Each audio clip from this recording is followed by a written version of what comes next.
saat ini masih dalam penanganan. Kabar langsung info bencana Samarinda 02 di TKP. Kejadian di Sungai Purun, Sungai Meriam. Kondisi saat ini Puluhan rukun tetangga atau RT di Desa Sungai Meriam, Kecamatan Anggana, Kutai Kartanegara terlihat memilih bungkam menyusul tragedi kebakaran yang menewaskan 3 anak kecil pada Kamis 11 Desember 2025. Alih-alih membantu mengurai misteri tewasnya 3 balita dalam peristiwa kebakaran yang terjadi pada Kamis 11 Desember 2025 lalu, para perangkat desa ini justru kompak menolak memberikan keterangan kepada media. Untuk informasi selengkapnya akan disampaikan wartawan kami yang telah terhubung dari Tribun Kaltim, Gregorius Agung Salmon. Rekan Gregorius, selamat siang. Ya, rekan Alinda, selamat siang. Baik rekan, bagaimana kronologi kebakaran ini bisa terjadi sampai menewaskan 3 balita di dalam rumah?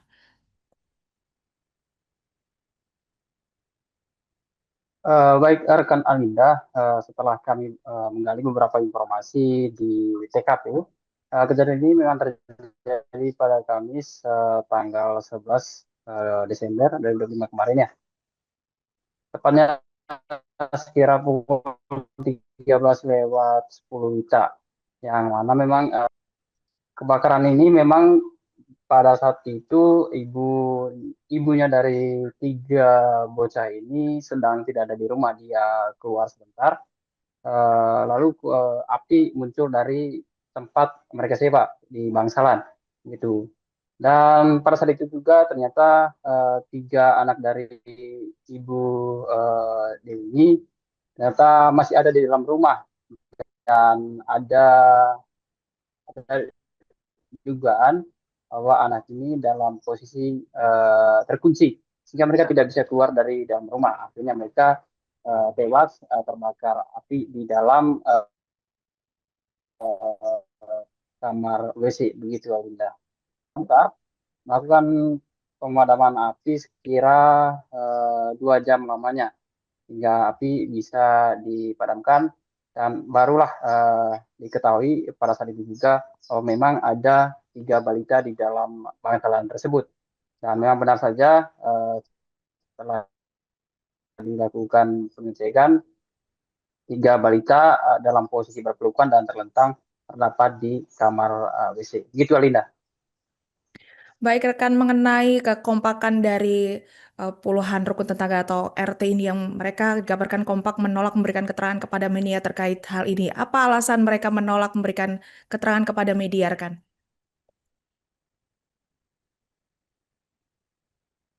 Ya, rekan Alinda, kita sebenarnya sudah mencari beberapa sumber di TKP, warga sekitar, maupun pihak damkar dan pihak pemerintah, termasuk pihak camat ya. Tapi kita juga perlu yang namanya butuh keterangan dari RT setempat gitu. Yang mana kejadian ini terjadi di wilayahnya Ketua RT 21 di Anggana tersebut, begitu. Dan setelah kemarin kita mencoba mencari tahu, sebelumnya kita mendatangi rumah Ketua RT tersebut. Tapi karena beliau tidak ada, kita dan ada informasi bahwa pihak RT di sana melakukan penggalangan dana di depan kantor desa Sungai Meriam. Nah, saat itu juga kita mendatangi bahwa yang benar terjadi, bukan terjadi, maksud kami mereka sedang melakukan penggalangan dana untuk korban kebakaran ini. Nah, di situ juga pada saat kita mencoba mencari informasi terkait dengan ketua RT ini, ada salah satu ketua RT, ketua RT 14 yang mencoba kita gitu, terjal dari Kompas TV bahwa dia menghalangi kita, dia mencoba untuk tidak boleh memberikan informasi terkait dengan kejadian ini.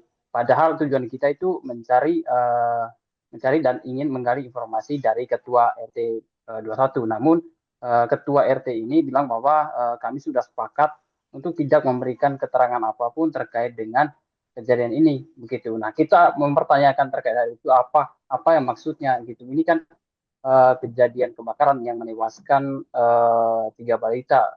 Dan seharusnya ini pihak aparat setempat termasuk Ketua RT itu harus memberikan keterangan terkait dengan penyebab kebakaran ini. Tetapi dengan alasan mereka kami hanya berfokus pada galangan dana begitu.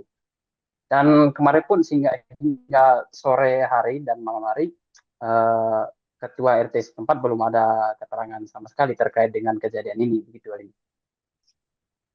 Baik rekan, selain Ketua RT setempat yang menolak memberikan keterangan kepada media, adakah saksi dalam insiden ini yang bisa dimintai keterangan begitu, keterangan dari warga atau di lokasi kejadian terdekat tetangga korban begitu? Ya, rekan, ada beberapa warga juga yang sudah minta keterangan terkait dengan peristiwa ini. Itu Haji Faisal yang mana pada saat kebakaran itu memang walaupun dia tidak mendengar suara ledakan pada saat kebakaran yang terjadi pada Kamis, dia melihat bahwa kebakaran ini memang bersumber dari bangsalan yang 3 balita ini tinggal begitu.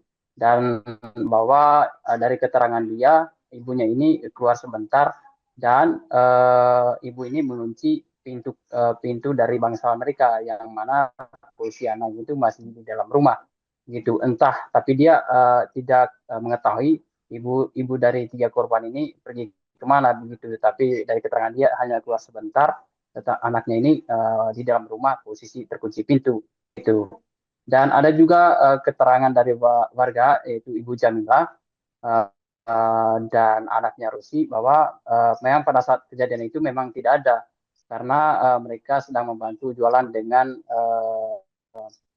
keluarganya begitu. Dan ada juga Rosi yang mana si Rosi ini adalah hari-hari bergabung atau bermain dengan 3 anak ini. Dia juga tidak ada saat kejadian dan di hari itu dia pergi melayat keluarga yang meninggal di sana juga begitu. Dan dari keterangan dia juga bahwa si ibunya ini keluar dan baru mengetahui terjadinya kebakaran di tempatnya itu setelah dihubungi oleh pihak keluarga pada saat kebakaran itu terjadi. Begitu rekan Alinda. Baik rekan, lantas bagaimana kondisi di sekitar lokasi kebakaran? Apakah jauh dari pemukiman warga atau mungkin ada kendala dalam upaya pemadaman kobaran api ini sehingga 3 anak menjadi korban dalam insiden ini?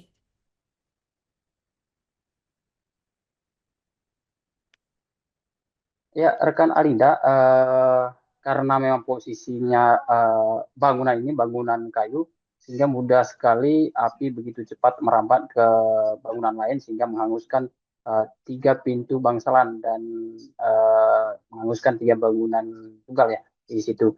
Dan kalau dari kendala, memang jarak dari tempat posko pemadam agak sedikit jauh dan posisinya kemarin itu angin begitu kencang sehingga apinya begitu cepat membesar begitu sehingga anak-anak ini tidak bisa diselamatkan walaupun sudah ada upaya dari pihak petugas damkar dan warga sekitar mencoba untuk menyelamatkan anak-anak ini setelah ada informasi bahwa ada orang di dalam rumah tersebut, di dalam bangsalan tersebut begitu. Dan Baik rekan, lantas posisinya ini juga rekan Alinda memang masih ada rumah-rumah di sekitar situ gitu. Baik rekan, lantas mengenai identitas korban dari pihak kepolisian ini, apakah sudah bisa mengantongi identitas para korban? Baik, untuk identitas sendiri rekan Alinda itu ada atas nama Abdul Afif Alfarizin berusia 6 tahun, kemudian juga ada Abijar Ramadhani berusia 4 tahun, dan yang paling bungsu adalah Aninda Cahaya Putri Devinda berusia 1 tahun. Dan mereka dikuburkan dalam satu lubang gitu, rekan Alinda. Download Tribun X sekarang, menghadirkan lokal menjadi Indonesia.